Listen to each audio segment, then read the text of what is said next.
volta já aqui com Bem Assim. Não, sem esse fundo. Esse fundo é do TV Mar News. A gente está aqui no Bem Assim. Pois é, e olha só, vamos mudar um pouquinho o nosso assunto agora. Por ser fonte de carboidratos, o pão ele é apontado por algumas pessoas como o vilão da dieta. Mas e aí? Será que ele é mesmo? Ou será que ele não é? Será que ele é um mocinho? A gente vai descobrir isso aqui agora no estúdio com ela, nutricionista Isabela Maranhão, maravilhosa. Vamos lá, mulher, pelo amor de Deus, isso é mito ou é verdade? Acho que essa é uma grande dúvida, né, de todo mundo. É, de muita gente. Bom dia a todos. Bom dia. Muito bom estar aqui novamente. Ai, também adoro. O pão, né? É. A gente tem que ter até cuidado como falar do pão, porque pão é paixão. Sim. Pão é paixão, faz parte da nossa cultura. E às vezes a gente atende pessoas que dizem, doutora, tire tudo, menos o meu pão. Que pede para o pão ficar. É, porque é paixão, né? Mas realmente o pão a gente tem algumas limitações. Porque o pão é considerado um carboidrato simples. O que é isso? A velocidade com que ele é digerido. E aí resulta em picos de glicose. Sim. É diferente de um carboidrato complexo, que seriam as raízes, os farináceos, que por conterem outros nutrientes, fibras, eles são digeridos lentamente e não dão picos de glicose tão altos como o pão. Então, o pão é vilão ou mocinho? Depende. Depende. Depende para quem, depende quanto você vai comer, né? Tem gente que come, como a gente estava falando antes, seis pães por dia. A gente precisa orientar com o que ele vai ser ingerido, né? Eu tenho muito paciente que diz, não, doutora, mas o meu pão é dormido. Gente... Muda alguma coisa? Não, praticamente nada, né?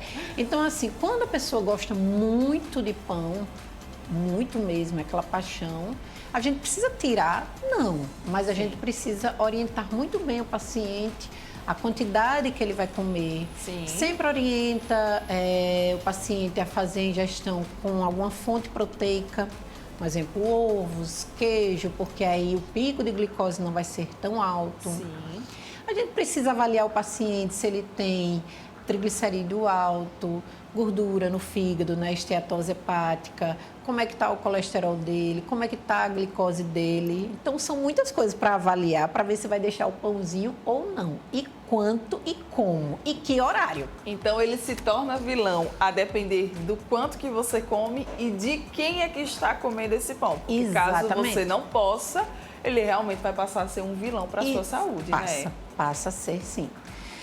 Para todo mundo, a gente orienta a fazer consumo de pães mais naturais. Sim. Pães de fermentação natural, pão integral, né? Um integral de verdade, que a gente ainda tem isso, né? O cuidado do paciente saber comprar um pão integral ou algum produto integral. Aproveita até aqui para... Nem todo pão que está lá integral é integral? Não. O pão integral, ou qualquer produto integral, para ser considerado integral, ele precisa ter como primeiro ingrediente farinha de trigo integral. Sim. Isso quer dizer que mais de 51% daquele produto tem farinha integral. Muitos são rotulados como integral, mas quando a gente vai ler a lista de ingredientes é farinha de trigo enriquecida com ferro e ácido fólico, que é a farinha branca. Então ele não é integral. Né?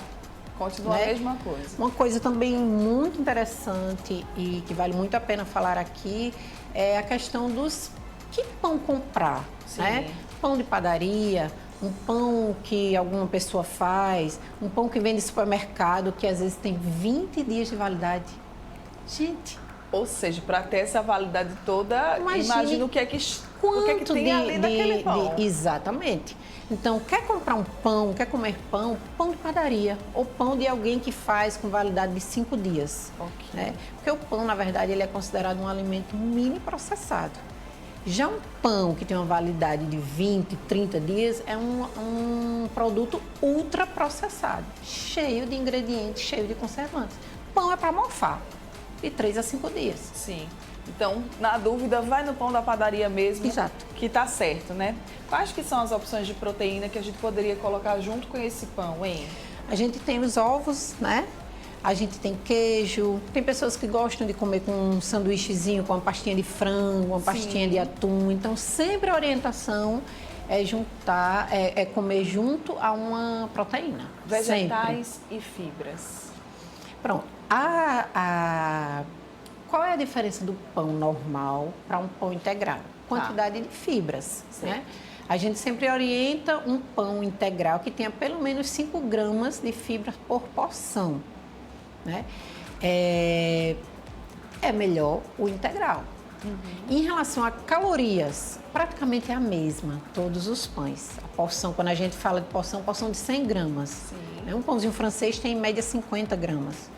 Mas a gente, quando vai calcular e a gente avalia um produto, é sempre em 100 gramas. Então, em calorias, os pães são muito parecidos. Okay. O que vai diferir é a quantidade de fibra, diferir um pouquinho mais de gordura, um pouquinho mais de proteína, mas calorias muito parecidas. Muito bem. Aí outra pergunta que eu também tinha pensado em fazer aqui, né? Que é exatamente sobre a quantidade de pães. E aí, Nutri, tem como diminuir? Se eu diminuir, já vai me ajudar? Com certeza. Tem como diminuir.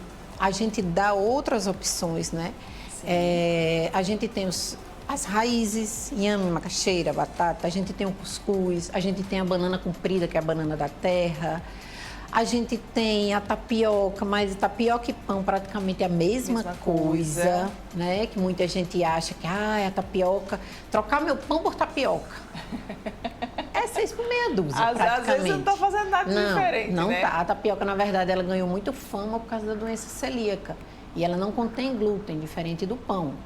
Mas dizer que você está trocando pão por uma tapioca e ser mais saudável, você não está fazendo grandes trocas, não.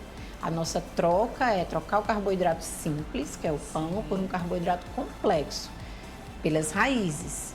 Só que aí, quando a pessoa é louca pelo pão, a gente, claro que permite, só com uma quantidade menor, em horários café da manhã,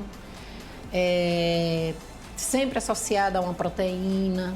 Mas isso depende muito, Mara, assim, do paciente, do que ele tem. Ele veio com o objetivo de quê? Ele está com a glicose alta, ele está com triglicerídeo alto, ele está com colesterol alto, ele está com gordura no fígado. Então, isso tudo é que vai fazer a gente conduzir. Se ele vai, às vezes precisa deixar de comer, né? Mas às vezes a gente precisa só reduzir. E aí vai orientando, mas sempre dá certo. Muito bem. Quais que são, então, as principais dicas que ficam quando a gente fala de pão, hein, Isa? Eu acho que a grande dica para o pão, que a gente já falou aqui, é essa questão do pão, quanto mais natural, melhor.